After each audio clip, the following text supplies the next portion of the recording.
I wanted to share my experience with the installation of the Rigid Industries LED lighting backup harness. The one I used was 40192. And I just wanted a quick shot of the, obviously not Rigid or anything fancy, those are just the cheap eBay lights. But if you do some searching, Rigid has a video, and Starsky claims to have a backup harness, which looks pretty identical to the Rigid except for the inside switch. So take it how you want it, but learn from that video on how to install. But I wanted to show you my experience on my Ford Expedition EL. It's a 2007. As far as I'll just kind of start from the beginning and go backward.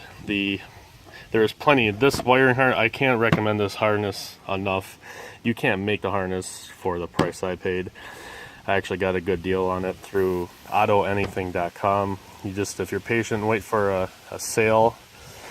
I grabbed this harness for like 60 some bucks, and I think regular price is still maybe 80 some bucks, but definitely well worth it. It's nicely put together. There's only maybe a couple things where it's like, it could have been a little better, but it's kind of hard to make something universal and work for every vehicle just perfectly. So plenty of wire and a nice fuse holder. There's plenty of wire to run it under through here all the way around.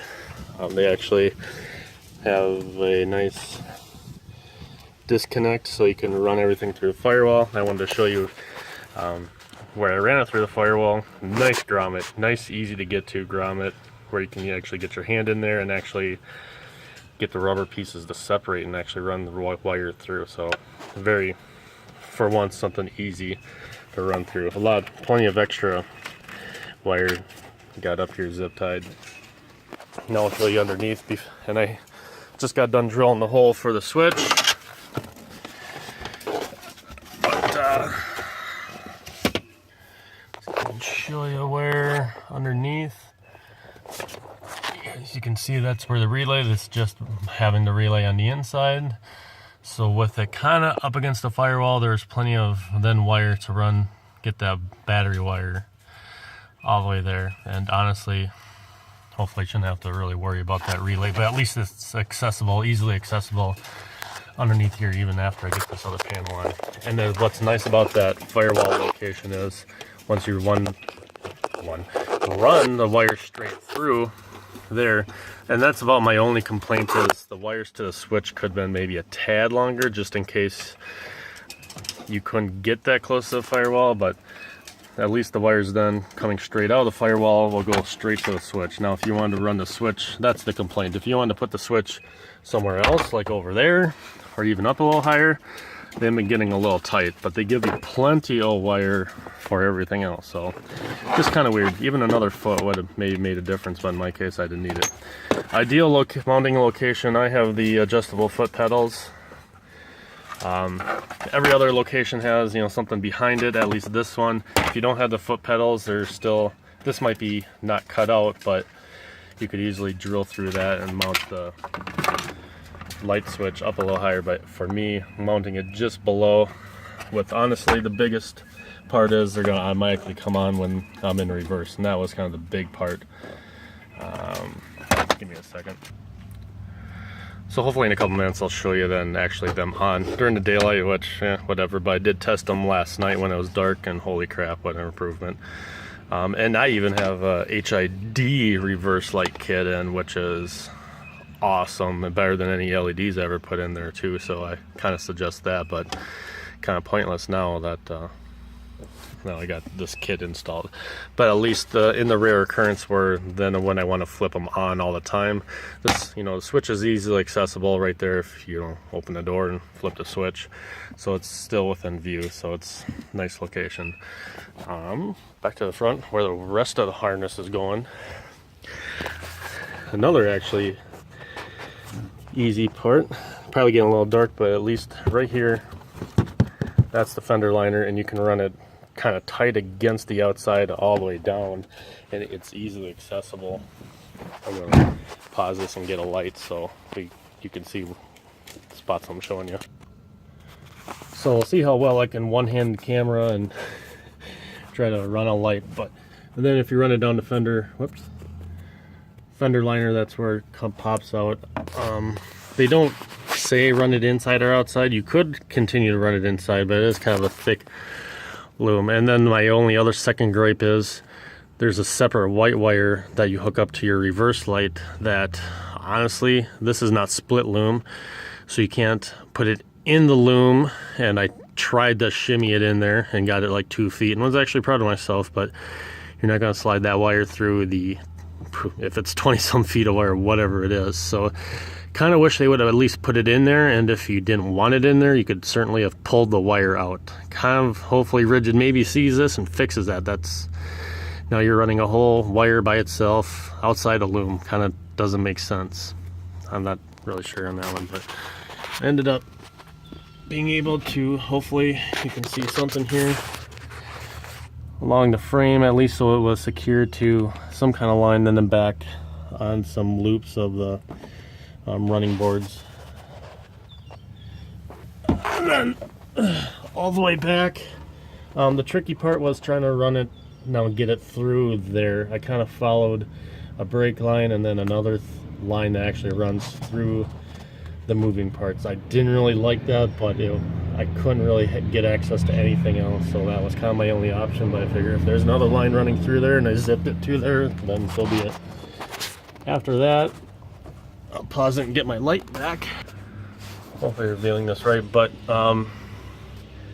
in order to get, you can follow some factory harnesses and other stuff up and around all this other parts, and that's what I ended up doing, getting it up and running it then back down, keep following the factory wiring. It wasn't too hard to get it up and over. You just kind of had to, I did jack up the rear a little bit so it gave me a little more working room, but always then keep following the loom.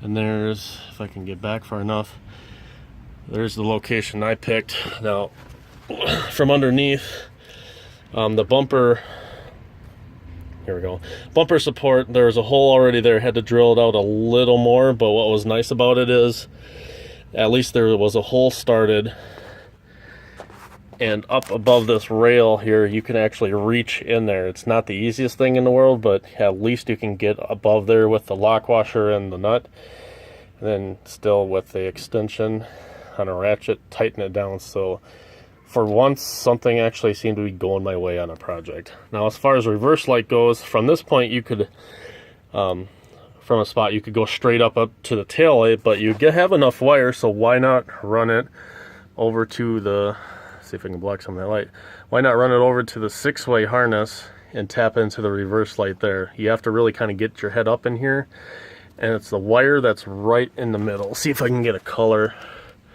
It's kind of a dark gray with a maybe orangish stripe, but if you get up in there, all of them, obviously, they go in a circle except for the one in the middle, and that's the one that you tap into. And that was just, it's like I'm already down here, might as well tap into that one instead of taking the taillight out. And then as you can see from the driver's side to the passenger side, just following factory wiring, well, to the 7-way anyways, and then there's nothing to follow after that, just so get it up there and wrap the wire again around there so it kind of stays secure. And same with this side, there's a hole on that side and you can reach up and over. So let's finish the install and turn them on, and I'll at least show you how bright they look during the daylight hours.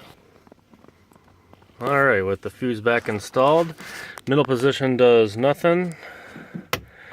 Down will be with the brake lights when they're engaged, and up will be to turn them all the way on, or on constantly.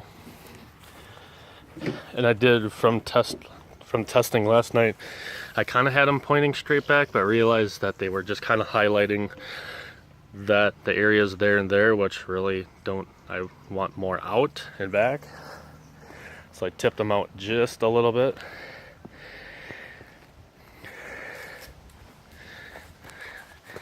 And I know obviously daylight hours are not going to do this thing any justice, but they're bright, you can see. And if someone, I told my wife, if someone doesn't know you're backing up, then there's a problem. I'm going to throw it into full-on reverse and show you with the HIDs too. And what's cool too is I did flip the switch down to for the reverse portion, and then that switch lights up, letting you know there is power to the lights. So really wish I could include a night shot. Maybe I can try to sneak a picture or something in there or do it afterwards, but they even kind of almost for the most part match the HIDs in the back too, which is one of those little things that I really like. But with the HIDs and those LEDs, it's just kind of nice though too to have this kit, so when you're backing up to a trailer, camper, or just need to see what the heck you're doing behind you, if you're loading groceries or loading something up anyways, or just need to illuminate something maybe, you're working on a project, you got options. I chose those skinny lights, unlike some of the people that do those square rigid ones or other things, just because, you know what, I want function obviously, but also at the same time I want style. So I didn't want some big ugly lights sticking out the back, and I think the skinny ones, not totally covered and concealed, but they'll do the job, plus not hopefully look ugly. So thanks for watching. If you got any questions or comments, post them below, and we'll see if we can get some night shots later.